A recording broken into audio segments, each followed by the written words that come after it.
What you're looking at here is a still from a time-lapse video of the writer's room on Breaking Bad. And it's showing the show's writers in the middle of breaking a story. Check out that video because you'll find it interesting. Now what these writers are doing is creating and interweaving the multiple storylines for an episode brick by brick.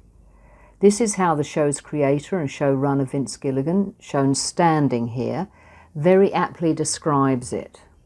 He also says that 75% of the writing of Breaking Bad was done in this room in the story breaking process, which I can really agree with because it's exactly what I've done in my time, a lot of time in television. So what's the point of this? What are they doing here? Okay, so the benefit of breaking a story into beats is to minimize rewrites so as to save time and money while maximizing quality because it gives you extraordinary control.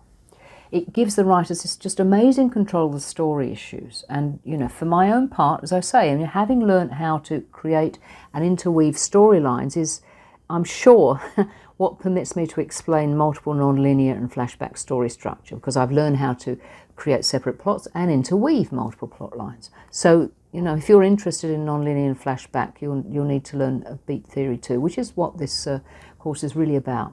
Now, planning each episode this way is usually done by a group of writers, although if you're working on your own, you'll have to do it too. And time-wise, it can take as much as 10 days to 2 weeks.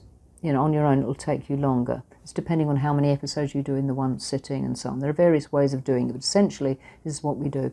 If you look at the photo on the left, you can see the partially constructed episode being broken up using index cards on a notice board, each of which is listing a beat, which is a step in the story.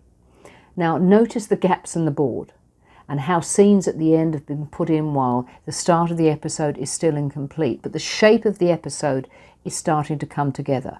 So the episode is being constructed from the outside in, going in from the big picture into the detail, which is how painters work. You know, they get a general shape and they go into the detail. Now, note this, because many people who teach script writing for film suggest starting at the beginning of the story and just making the story up in linear form as you go, essentially. To my mind, this isn't ideal, since it locks you into a story before you really know where you're going. Much better, I think, it is going from the big picture in to the detail. I think it's most productive. And in TV, it's usually what's done. It's usually what's done so that, well, really, for the sake of the scene breakdown, which I'm going to explain later, the scene breakdown.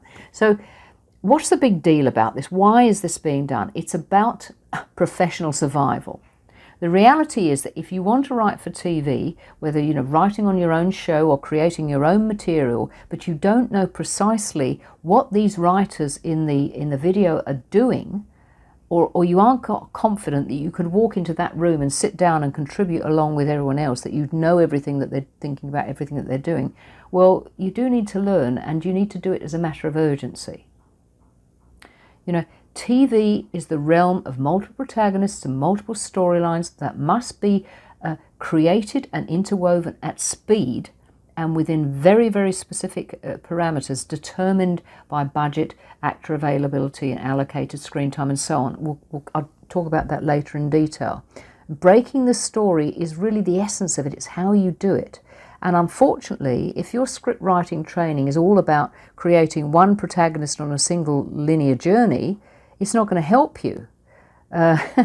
Speed plotting and interweaving is the job in TV. You know, TV is a business, and if you can't do that job, sadly, you're liable to lose it. So the good news and the bad news. Well, the good news about all of this is that learning how to break a story is a life changer. I've said this, I really want to say this, because it gives you a degree of quality, control and speed that is just extraordinary, and it permits you to write non-linear multi-films and TV, as I've said, and crucially it permits you to take on last-minute gigs and do quality work, right? Survival, so that you're sought after by producers and you can make a living as a pro. It's a survival skill.